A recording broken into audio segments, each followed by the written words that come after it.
ETF index mutual funds నేర్చుకుని stock మార్కెట్లో రాణించాలనుకుంటున్నారా? వెంటనే ఈ నెంబర్కి కాల్ చేయండి. నమస్తే రమగారు. నమస్తే జయ. రమగారు, ఏదైనా సిరీస్ స్టార్ట్ చేద్దామా? చిన్న సిరీస్ చెప్తాను. మనం బాగ్దాద్ కథలు చెప్తున్నాం కదా, అలాంటి దాంట్లో మాయావర్తకుడి కథ చెప్తాం. ఓకే. ఈ బాగ్దాద్ నగరంలో మారూఫ్ అని ఒక అబ్బాయి ఉండేవాడు. మారూఫ్ ఇతను ఏంటంటే పాత చెప్పులు రిపేర్ చేసేవాడు.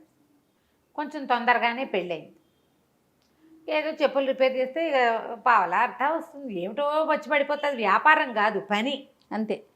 పని చేసేవాడికి పని వచ్చితేనే డబ్బు వస్తుంది. ఎప్పుడైనా అంతే కదా, ఏ కాలమైనా అంతేను. అవును.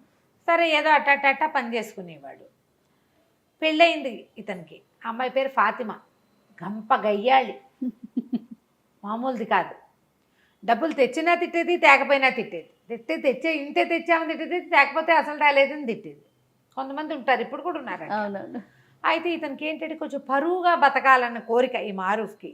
తెచ్చుకున్న పావలో అర్థో మన తిండికి చాలు, గొడవ పడకూడదు, తగాదా పడకూడదు, వీళ్ళు కొట్టుకుంటున్నారు అని చుట్టుపక్కల వాళ్ళు చెప్పుకోకూడదు. కానీ అలాంటి ఆశ ఏనాడు నెరవేరనిచ్చేది కాదు వాళ్ళ ఆవిడ, ఒప్పుకునేదే కాదు. సరే, ఒకనాడు ఏమైంది, ఏదో పని చేసుకోవడానికి బయటకు వెళ్తుంటే రొట్టెలు అమ్ముతారు ఆ ఊళ్ళో, బన్నులు లాంటివి అనమాట. నువ్వు ఏం తెస్తావో ఏం తేవో నాకు తెలీదు, సాయంత్రం వచ్చేటప్పుడు బాగా తేనె పోయించి తీపి రొట్టె పట్టుకురా అని చెప్పింది. బన్నులో తేనె పోసిస్తారు. సరే అని వెళ్ళాడు. వాడి కర్మం ఏమిటో, పొద్దున్నుంచి సాయంత్రం వరకు రూపాయి 10 పావలా కూడా రాలేదు, రూపాయి అనకూడదు, 10 పైసలు కూడా రాలేదు. ఎవరి వాకిట్లోనూ కూర్చుంటే వాళ్ళు ఏదో కాస్త మధ్యాహ్నం ఓ చపాతీ ఏదో ఇచ్చారు, అది తినేసాడు. పెళ్ళామేమి కట్టివల. సాయంత్రం దాకా అయ్యింది, ఏమీ లేదు. చపాతీ తిన్నాడు కాబట్టి ఆగింది ప్రాణం. ఏం చేయాలో తెలియలే. ఇంటికి వచ్చే దారిలో ఆ రొట్టెల దుకాణం కనపడింది. ఆ దుకాణాన్ని చూసేసరికి వీడి కళ్ళల్లో నీళ్ళు రావటం మొదలుపెట్టి, ఇప్పుడు ఇంటికి వెళ్తే అది ఏం గోల్ చేస్తుందో, చుట్టుపక్కల వాళ్ళ పెళ్ళానికి రొట్టె కూడా కొనిపెట్టలేడంటే ఎంత పరువు తక్కువ అని కాస్త పికమహం వేసుకుని ఆ చెట్టు దగ్గర నుంచుంటే కంట్లో నుంచి నీళ్ళు వస్తున్నాయి వాడికి దుఃఖంతో. పరువుగా బతుకుదామంటే ఒక్కరోజు పరువైన రోజు లేదే బతుకులో. ఇలా చింతిస్తుంటే ఆ దుకాణం యజమాని ఏదో గిన్నెతో నీళ్ళు తీసుకొచ్చి చెట్టు దగ్గర పోయటానికి వచ్చి చూశాడు. ఎరా మారూఫ్, ఏంట్రా సంగతి అన్నాడు. అన్నాక ఏమరా అలా ఏడుపు మూత పెట్టుకున్నావు అనేసరికల్లా, ఏం చేయనన్నా, ఒక్క పావలా గిట్టుబాటు కాలేదు ఇవాళ. మధ్యాహ్నం ఆ ఫలానా వాళ్ళు ఎవరో ఒక చపాతీ పెట్టారు, తిన్నాను. మా ఆవిడ ఇంట్లో ఏం చేస్తుందో నాకు తెలీదు, బాగా తేనె పోయించి రొట్టెదే మంది, పావలా అయినా వస్తే నీకు ఇచ్చి తీసుకుందును, 10 పైసలు కూడా రాలేదన్నా ఈ పూట. ఇంటికి వెళ్ళాక అది ఏం గోల్ చేస్తుందోనండి భయంతో ఇక్కడే నుంచున్నాను. అనేసరికల్లా అన్నాడు, వాళ్ళకి అంతే రేపు ఇద్దుగాని లేరా అన్నాడు దుకాణం యజమాని. దాదా రొట్టెలు ఉన్నాయి లేరా, నేను ఇస్తాగా నీకో రొట్టె అని లోపల తీసుకుపోయి ఇతనికి తీర్చడానికి ఏదో ఇంత నలకంత పెట్టి ఇంత రొట్టె తీశాడు బన్ను. అయితే ఏమైంది, తేనె అయిపోయింది దుకాణంలో. తేనె అయిపోయింది. మేము పంచదార పాకం వేస్తున్నాను రా, మా దుకాణాలు అందరూ తినేస్తారు, ఎవరు ఏమనరు, మీ ఆవిడ కూడా పాకం పోసిస్తానని పల్చటి పంచదార పాకాన్ని ఆ రొట్టె నిండా పోసి ఆ పంచదార రొట్టె పుచ్చుకొని మారూఫ్ ఇంటికి వచ్చాడు. ఫాతిమా వాకిట్లో రెడీగా ఉంది. ఏం చేసుకొచ్చావు అని అడిచింది. తెచ్చానే రొట్టె అన్నాడు. ఆ రొట్టె తీసుకుంది ఆవిడ స్పీడ్గా.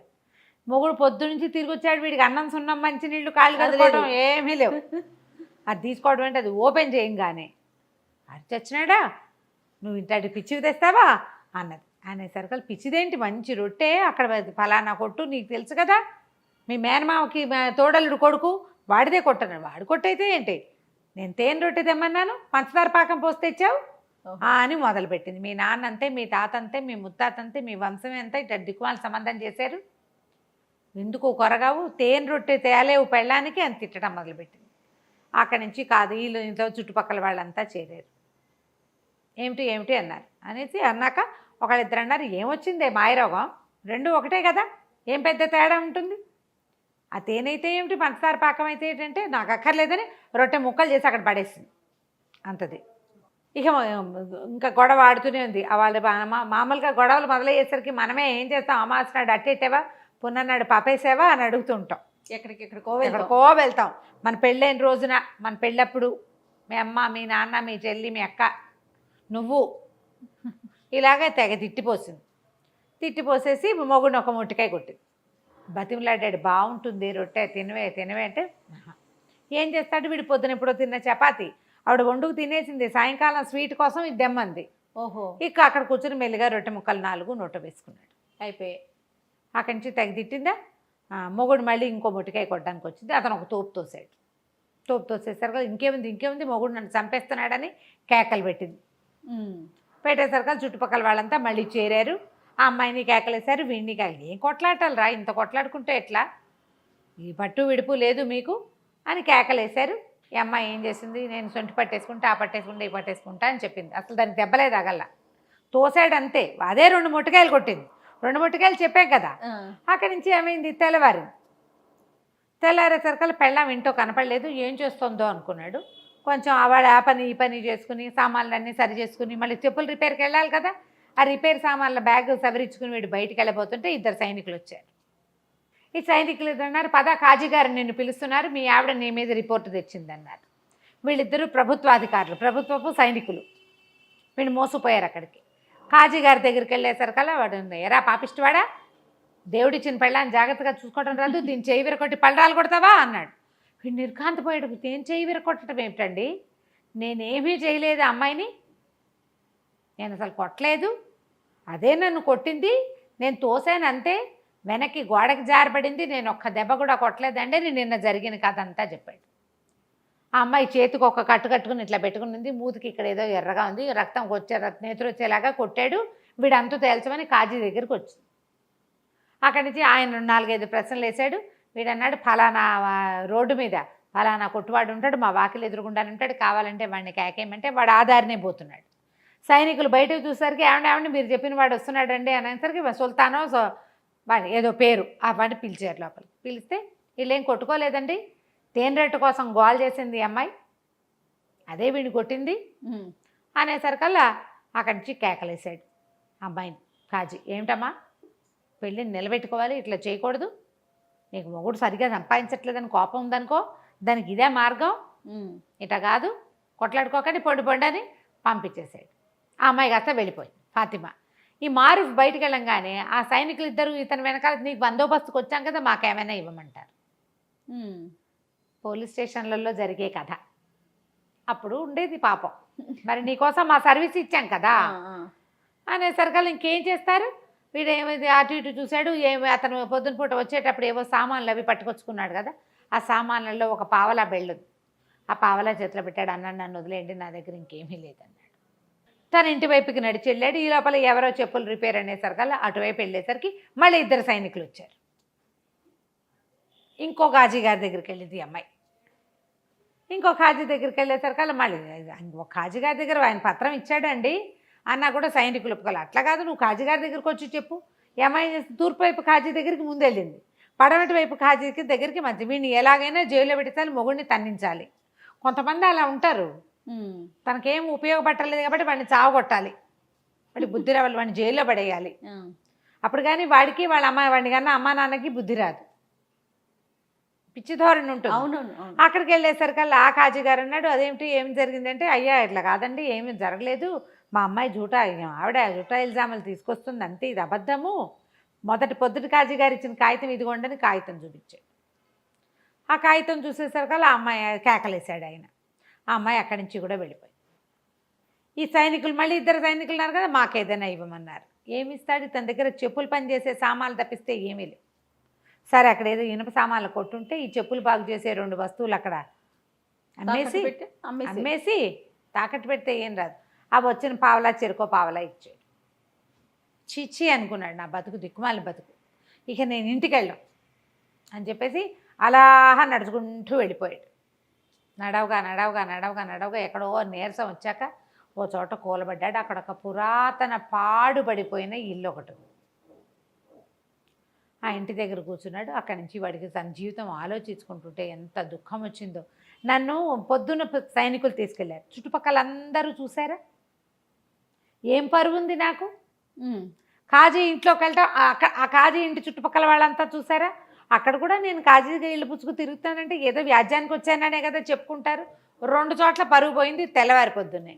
పోనీ అక్కడి నుంచి యువతలకు వచ్చి ఎక్కడో పని చేసుకుంటుంటే మళ్ళీ అక్కడికి 2 సైనికులు వచ్చారు. మళ్ళీ ఈసారి తూర్పు కాజీ అయ్యాక పడమటి కాజీ దగ్గరికి వెళ్ళా. పని చేసుకునే చోట పరువు పోయింది, కాజీ గారింటి దగ్గర పరువు పోయింది. పరువుగా బతకడానికి అవకాశం ఇవ్వట్లేదే ప్రభువు మనకి, అలా అవకాశం ఇవ్వట్లేదని పెద్ద పెట్టున ఏడవటం మొదలుపెట్టాడు. ఏడుస్తుండే సరకాల ఒక భారీ కాయంతో ఉన్న ఒకడు వచ్చాడు. ఎవరినైనా ఎందుకునైనా ఏడుస్తున్నావు అంటే నేనేం చెప్పను, నువ్వెవరు అన్నాడు. నేను ఎప్పుడో 300 ఏళ్ల క్రితం చచ్చిపోయా. ఈ ఇల్లు నాది అప్పుడు 300 ఏళ్ల క్రితం. ఆ ఇంటి మీద ఆశ చావక నేను ఇక్కడే బతుకుతున్నా. ఇల్లు పాడుపడిపోయింది క్రమంగా, నేను ఇక్కడే ఉంటా.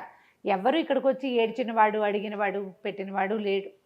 అంటే నీకు ఈ చెప్పుకుని ఏం ఇది ఉపయోగం, ఆరుస్తావా తీరుస్తావంటే ఆర్చగలను, తీర్చగలను, నీకేం కావాలో చెప్పు అంటే ఎక్కడికైనా సరే నేను హాయిగా బతకడానికి ఒక ప్రదేశం కావాలి, నాకు పరువుగా బతకాలి, నేను ఎక్కడికైనా తీసుకెళ్ళి అంటే నగరంలో దింపుతానన్నాడు. బాగ్దాద్ నగరం వద్దు, బాగ్దాద్ నగరంలో తూర్పున నా పరువు పోయింది, పడమట్న నా పరువు పోయింది, నేను బతకలేను అంటే ఆయన ఏమన్నాడు, సరే నా వీపు మీద కూర్చో, నేను తీసుకెళ్తానని చెప్పేసి తీసుకెళ్ళిపోయాడు. ఎక్కడికో తీసుకెళ్ళి ఒక ఊళ్ళో వదిలిపెట్టాడు. తెల్లవారేసరికి అక్కడ ప్రత్యక్షం అయిపోయాడు. రాత్రి ఎక్కాడు, తెల్లారేసరికి ప్రత్యక్షం అయిపోయాడు. ఆ భూతం కాస్త వెళ్ళిపోయింది అవతలకి. వీడు ఆ నగరంలో చూస్తే వాళ్ళు ఎవ్వరూ మనలాంటి బట్టల వాళ్ళు కాదు, మనలాంటి వ్యవహారం కాదు, అదేదో వేరే ప్లేస్. సరే వీడు నడవటం మొదలుపెట్టాడు. వారా వీరా అందరూ అడుగుతున్నారు, ఏ ఊరు, నువ్వేం వ్యాపారం చేస్తావు, నీకేమొచ్చు, నీకేం చేస్తావు, అది ఇది, మీదే ఊరు అంటే ఇతను ఏం చెప్పాడు, బాగ్దాద్ అని చెప్పాడు. బాగ్దాద్ నుంచి ఎప్పుడు బయలుదేరావు అని అడిగారు. అడిగితే నిన్న రాత్రే అన్నాడు. అనగానే పక్క నవ్వారు. ఏమిటి బాగ్దాద్ ఇక్కడికి ఎంత దూరమో తెలుసా, బళ్ళ మీద వచ్చినా 1 ఏడాది పడుతుంది. ఇక్కడి నుంచి వ్యాపారానికి వెళ్ళే వాళ్ళు ఉంటారు, సంవత్సరం పడుతుంది అక్కడికి వెళ్ళటానికి. రాత్రికి రాత్రే ఎలా వస్తావు, మతిగాని పోయిందా నీకు, పిచ్చివాడని అందరు నవ్వుతున్నారు. అయితే ఆ సమయంలో ఒక ఆయన అక్కడికి వచ్చాడు, ఒక వ్యాపారస్తుడు.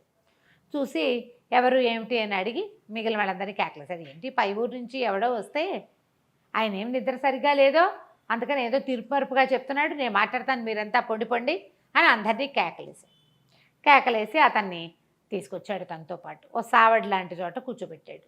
ఆ చావట్లో భోజనశాల ఒకటి ఉంది వెనకాల. వాళ్ళని కేకేస్తే వాళ్ళు వేడి తేనీరు 2 రొట్టెలు పట్టుకొచ్చారు. చేరుకో 2 రొట్టెలు తిన్నారు, టీ తాగారు. టీ తాగాక అతను అడిగాడు, ఏ ఊరు మీది, ఎవరు ఏమిటి అంటే బాగ్దాద్ నగరం, ఇట్లా పరుగు పోయిందని నేను ఊరు నగరపు చివర్లో శివార్లలో ఉన్న ఒక పాత ఇంట్లో పడుకుని ఏడుస్తుంటే ఓ భూతం నన్ను ఇక్కడ దింపిందంటే ఆయన ఆశ్చర్యపోయాడు. అవునా అనేసి బాగ్దాద్ నగరంలో మీది ఏ ఊరు, ఏ ప్లేసు అన్నాడు. ఎర్రవీధి అంటారు దాన్ని, లాల్ బజార్ అనమాట. ఎర్రవీధి అండి అంటే ఆ ఎర్రవీధిలో ఎన్నో ఇల్లు మీద అన్నాడు, ఫలానా ఇల్లు అన్నాడు. అక్కడ అత్తర్ సాహిబ్ ఒక ఆయన ఉండాలి కదా, అత్తర్ల వ్యాపారం చేసేవాడు ఆయన ఉన్నాడా అన్నాడు. ఉన్నాడు. ఎంతమంది పిల్లలు, ఆయనకు 3 కొడుకులు, ఏం చేస్తున్నారు అన్నాడు. పెద్ద అతనేమో మదరసాలో టీచరు, 2వ అతను దర్జీ, 3వ వాడు చిన్నప్పుడే లేచకపోయాడు, చిన్నప్పుడే వెళ్ళిపోయాడు. నా వయసు వాడే, కాస్త 1 ఏడాది 2 ఏళ్ళు పెద్దవాడు. మేమిద్దరం చిన్నప్పుడు కలిసి ఆడుకునేవాళ్ళం. వాళ్ళ ఇంట్లో నుంచి అత్తర సీసాలు తెచ్చి ఇచ్చేవాడు మా ఇంటికి. మా ఇంట్లో వాడిచ్చిన అత్తర సీసా ఇంకా నా దగ్గర ఉంది. వాడు చాలా మంచివాడు, నా చిన్నప్పటి స్నేహితుడు. అంటే వాడు బాగా నడిచాడు ఆ వ్యాపారస్తుడు. నేనేరా నాయన ఆలీ వాడి పేరు, నేనే ఆలీని. నేను చాలా కష్టాలు పడ్డాను. మా చిన్నప్పుడు వాళ్ళ నాన్న కొడితే ఇంట్లో నుంచి లేచక్కపోయాడు. ఆ లేచక్కపోయిన వాడు అలా తిరుగుతూ ఈ నగరానికి చేరి ఇక్కడ ఉండిపోయాను, ఇక్కడ స్థిరపడ్డాను, వ్యాపారం చేసుకుంటున్నాను, నువ్వు ఒక పని చెయ్యి. ఇక్కడ ఏంటంటే ఇదంతా వ్యాపారస్తుల కోడళ్ళు ఇవి, ఇక్కడంతా వ్యాపారస్తుల పేరు గొప్పే నడుస్తుంది. నేను నీకు ఒక కంచరగాడిదని ఇస్తా, డబ్బులు ఇస్తా, వ్యాపారస్తుడు అన్న సినిమా ఇవ్వాలి వీళ్ళకి. నువ్వు ఎవ్వరేది అడిగినా సరే మా దగ్గర ఉన్నాయి, బిడార్లో వస్తుందని చెప్పు, దానం చేయి ప్రతి వాళ్ళకి, సరేనా అన్నాడు. సరే అన్నాడు. వీడు చక్కగా ఆ పంచలో పడుకుని నిద్రపోతే తెల్లవారేసరికల్లా ఆ ఆలీ ఏం చేశాడు, ఓ 1000 దినారాలు ఒక కంచరగాడిదని పంపించాడు. ఇతను ఏం చేశాడు, డబ్బులతోటి చక్కగా అక్కడ బజార్లో బట్టలు కొనుక్కుని చక్కటి బట్టలు వేసుకుని, కుర్రాడు కదా ఇతను, బాగున్నాడు, స్ట్రాంగ్గా ఉన్నాడు. అక్కడి నుంచి 1000 దినారాల సంచులు వేసుకుని కంచరగాడి దెక్కి వ్యాపారస్తుల కూడళ్లలోకి వచ్చాడు. చక్కగా దగదగామానంగా మంచి బట్టలు వేసుకుని ఉన్నవాడిని చూసేసరికల్లా ఎవరు అక్కడ ఏంటంటే ఇలా కొత్తగా పై ఊళ్ళ నుంచి వచ్చిన వాళ్ళ వేషం తెలిసిపోతుంది, మొహము భాష కూడా. మీ దగ్గర ఏమున్నాయి వస్తువులు అని, వస్తువులు కొనుక్కోవడం కోసం అనమాట. మీ దగ్గర ఏమున్నాయి, అవి ఉన్నాయా, ఇవి ఉన్నాయా, మీకు పట్టు వస్త్రాలు ఉన్నాయా, మీ దగ్గర సుగంధ ద్రవ్యాలు ఉన్నాయా, అక్కడి నుంచి ఏమో ఇవి ఉంటాయి కదా మన మిరియాలు, అవి స్పైసెస్ అవి ఉన్నాయా, ఇవి ఉన్నాయి అంటే ఓహో బేళ్ళు ఉన్నాయి, కొల్లలు ఉన్నాయి, నా దగ్గర అవి ఉన్నాయి, నా దగ్గర ఇవి ఉన్నాయని చెప్పాడు. వాళ్ళు ఏది అడిగితే అది ఉందంటాడు. అక్కడి నుంచి ఒక ముష్టివాడు ఎవడో వస్తే ఇట్లా బ్యాగులో చేయి పెట్టి ఒక గుప్పెడు డబ్బులు తీసి ఇచ్చాడు. వీళ్ళు ఆశ్చర్యపోయి పెడుతుంపదేగా భలే ఇస్తున్నాడే అని ఆశ్చర్యపోయారు. అక్కడి నుంచి మసీదు వేళ అయింది, మధ్యాహ్నం ప్రార్థన సమయం అవుతుంది కదా. ప్రార్థనా సమయంలో ఏం చేశారు, అందరూ ప్రార్థనకు రండి హుజూర్ మీరు కూడా అని ఈయన కూడా తీసుకుపోయారు. లోపలికి వెళ్ళి ప్రార్థన చేసిన తర్వాత ఈ సంచిలో చేయి పెడతాడు, ఓ గుప్పెడిటు ఓ గుప్పెడిటు ఓ గుప్పెడిటు ఓ గుప్పెడిటు చొప్పున దానం చేసేస్తున్నాడు. ఆశ్చర్యపోయారు. సరే భోజనశాలకు తీసుకుపోయారు. ఇవాళ భోజనం నా ఖర్చు అని అందరికీ భోజనం 100 దీనారాలు పెట్టి భోజనం పెట్టి చేశాడు. చాలా ఆశ్చర్యపోయారు. ఆశ్చర్యపోయి ఎప్పుడు వస్తుంది మీ బిడారు ఏమిటంటే, వస్తుంది, నేను ముందు వచ్చేసాను, చాలా సామాన్లు ఉన్నాయి, 500కి పైగా గాడిదలు, అవన్నీ రావాలి. బిడారు వచ్చాక మీకు ఎవరికి ఏది అంటే వ్యాపారస్తులు బిడారంటే రావాలి కదా, ఒక సమూహంగా కొన్ని వందల బళ్ళు కలిసి వస్తాయి. నేను తొందరగా వచ్చేసాను, అవన్నీ ఏర్పరిచి నేను వచ్చేసాను అన్నాడు.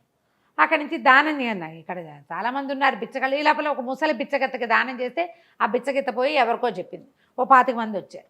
వాళ్ళందరినీ చూస్తారు కదా, అయ్యయ్యో సమయానికి డబ్బులు లేవే, నేను బిడార్లో ఉండిపోయిందంతా, నేను 1000-1200 తెచ్చానంతే అనగానే వ్యాపారస్తులను దాందేముందండి, మీకు కావాలంటే అప్పు పెడతాం మేము అని చెప్పేసి తలా ఒక 1000 దీనారాలు అప్పిచ్చారు. ఓహో, ఈయనకి బిడార్ వస్తుంది కదా, ఆ బిడార్లో సరుకు వచ్చినప్పుడు తీసుకుంటాము.